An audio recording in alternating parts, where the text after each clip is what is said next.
Fala pessoal, vamos para mais uma aula de saúde do idoso, hoje dia 8 de junho de 2020.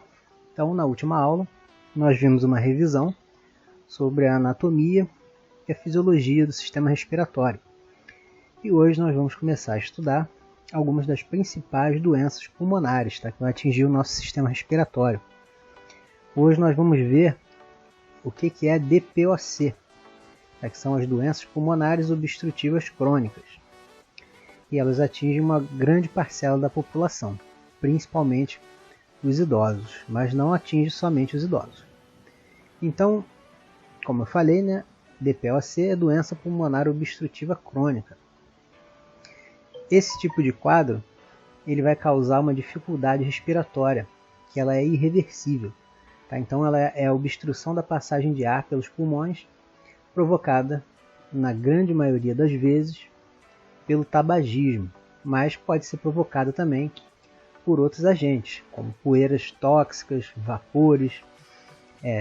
Dependendo da atividade profissional da pessoa, ela pode inalar algum tipo de substância que seja tóxica para os pulmões. E isso, ao longo de uma vida inteira, pode causar danos irreversíveis e levar essa pessoa a desenvolver a DPOC. E as duas doenças principais que compõem a DPOC são elas a bronquite crônica e o enfisema pulmonar. E hoje nós vamos entender o que são cada uma dessas doenças. Existe também a bronquite aguda, tá? Mas aí ela já não se enquadra como DPOC, somente a crônica. Então vamos à bronquite crônica. Bronquite nada mais é do que a inflamação dos nossos brônquios. Lembra da última aula lá da parte de anatomia e fisiologia. Por isso que eu fiz essa introdução. Vocês têm que saber identificar e saber o que são todas essas estruturas aqui do nosso sistema respiratório. Então existem dois tipos de bronquite, a inflamação dos brônquios, a aguda e a crônica. Na crônica, encontra-se presente tosse com muco, que é aquele catarro espesso, na maior parte do mês, em no mínimo durante 3 meses do ano, por 2 anos seguidos. Então esse quadro aqui, para se tornar crônico, ele tem que ser constante em pelo menos 3 meses do ano, durante 2 anos. Então é uma doença que vai te acompanhar com uma certa frequência durante um período prolongado de tempo. E isso tudo sem que haja outra doença que explique a presença desses sintomas, essa tosse com esse catarro. Então, a bronquite crônica ela pode acometer indivíduos de todas as idades, mas ela é mais comum em pessoas acima dos 45 anos. Isso aqui pode acontecer principalmente pela destruição ou pela irritação constante da camada epitelial que recobre o interior dos nossos brônquios. Então as substâncias ali, se você tiver uma longa exposição a determinadas substâncias, você vai destruir essa camada ali epitelial, que ela tem umas células especializadas, que são os cílios, que eles promovem a expulsão de algumas partículas que acabam adentrando no nosso sistema respiratório. Então, por acontecer essa destruição, o corpo, por uma reação de defesa, ele começa a produzir muito muco e aquela região inflama. E isso vai provocar a tosse, a falta de ar e esse muco, que é o catarro, que força essa tosse. Então, continuando. Aqui, a imagem que eu falei. Todo o nosso sistema respiratório ele é revestido por células especializadas, as células ciliadas. Essas células aqui, elas vão pegar as partículas que acabam entrando pelo nosso sistema respiratório, que não são filtradas aqui na cavidade nasal, e elas vão expulsar essas partículas. Isso é um mecanismo de proteção. E nessa camada que recobre as nossas vias respiratórias, nós temos células produtoras de muco. Então é bom vocês terem uma noção disso. Então a patologia, a bronquite crônica, ela aparece após muitas décadas de exposição das vias aéreas a produtos irritantes, como por exemplo o tabaco, poluição do ar, entre outros. Então esses fatores aqui são responsáveis por levarem às alterações da mucosa brônquica. A mucosa brônquica é o revestimento interno dos nossos brônquios. No caso da bronquite crônica, ocorre uma hipertrofia glandular, desencadeando uma inflamação e maior produção de muco, causando uma estenose nos brônquios, com consequente diminuição do fluxo de ar. Então essas células aqui elas vão começar a produzir muito muco devido a essa exposição constante aos produtos irritantes. Tá? Então isso aqui vai fazer com que os brônquios se contraiam e a passagem de ar fique dificultada. Nos casos em que ocorre um agravamento da inflamação, como nas infecções bacterianas, a produção de muco pode ficar exacerbada, ela pode aumentar muito. Então, associado à bronquite, se você tiver uma infecção por uma bactéria, se for contaminado por uma bactéria, essa produção de muco ela pode se tornar muito exagerada, podendo te levar até um quadro agudo, tá? Que você vai precisar procurar o atendimento médico por conta dos sintomas ali da falta de ar. A bronquite aguda, deixa eu ver se tem algum slide aqui que fala sobre ela. Não tem um slide, mas eu vou comentar. A bronquite aguda, ela acomete também os brônquios, essa inflamação dos brônquios, só que ela, ao contrário da crônica, ela tem ali um período curto de duração. A pessoa não fica constantemente com ela e tem crises recorrentes ao longo do ano, como no caso da crônica. Ela pode ser desencadeada por uma reação alérgica ou por uma infecção, tá? Então ela tem um curso mais rápido. A crônica não, ela acompanha a pessoa durante muito tempo. Sintomas da bronquite crônica. Então são eles: tosse, expectoração de muco, falta de ar provocado pela contração lá dos brônquios e a produção excessiva de muco. Pode ocorrer febre quando você tem alguma infecção associada. O chiado no peito, que são denominados de sibilos, esse é o termo técnico para chiado no peito. E isso aqui acontece quando ocorrem as crises. Tá? Quem aí tem bronquite, asma, sabe do que eu estou falando. Quem já viu alguém com uma crise de bronquite ou asma, a pessoa fica com aquele chiado, tá? Que o nome disso a gente chama de sibilo. E a consequência dessa falta de ar é a cianose, que é a pele azulada por baixa oxigenação, representado aqui na imagem. O diagnóstico ele é feito através da consulta, onde vai ser feita a anamnese e constatado no histórico e no quadro clínico apresentado pelo paciente. Os exames de imagem, como radiografia de tórax, eles auxiliam no diagnóstico. Tá? E também a pessoa pode fazer a espirometria, que está representada aqui nessa imagem. Então, através desses exames é feito o diagnóstico da bronquite.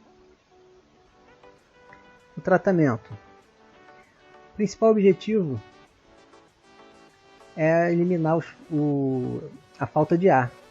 Aí o paciente ele deve também eliminar os fatores irritantes, o que estava causando a bronquite a ele. Então, se ele está exposto a alguma substância que irrita o pulmão, ele tem que cessar com essa exposição. Como, por exemplo, fumar. Tá? A exposição também a poeiras tóxicas.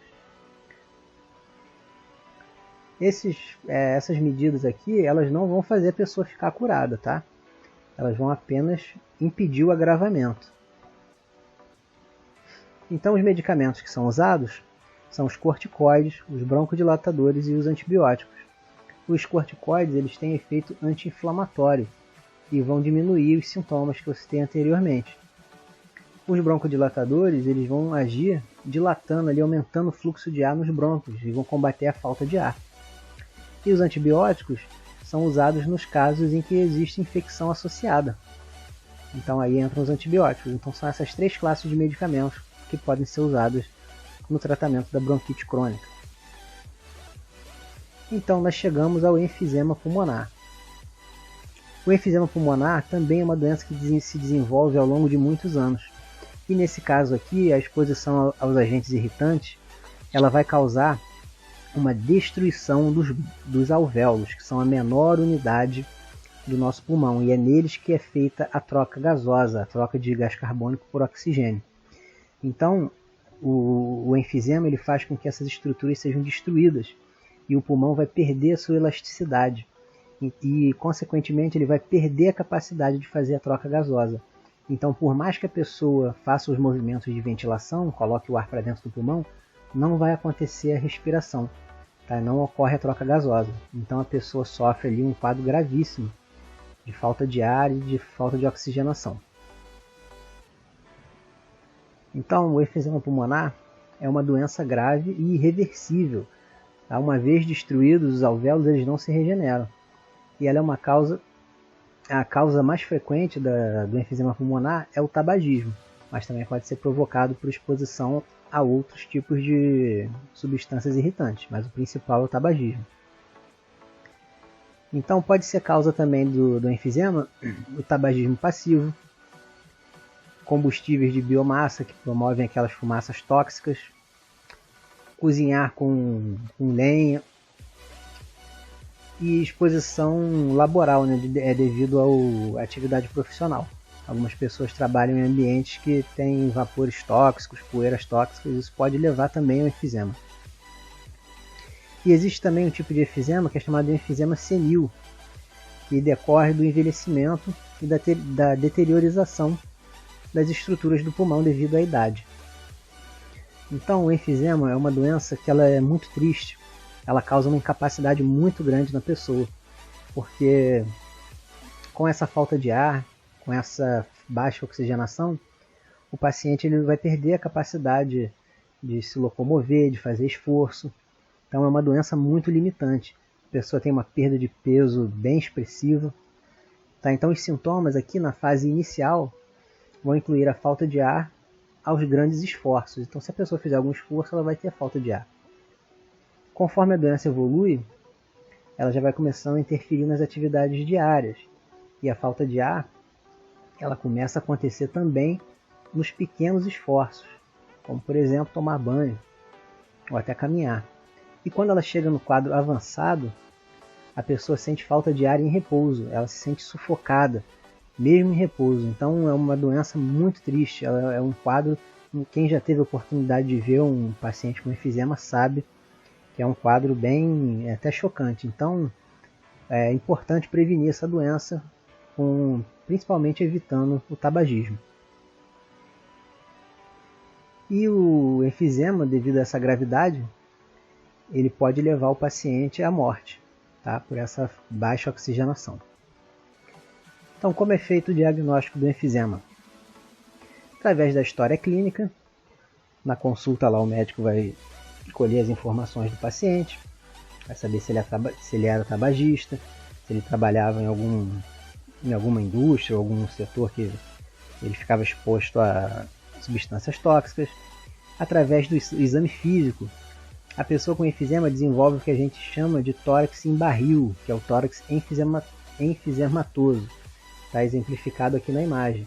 O tórax ele fica dilatado em relação ao tórax normal, em formato de barril.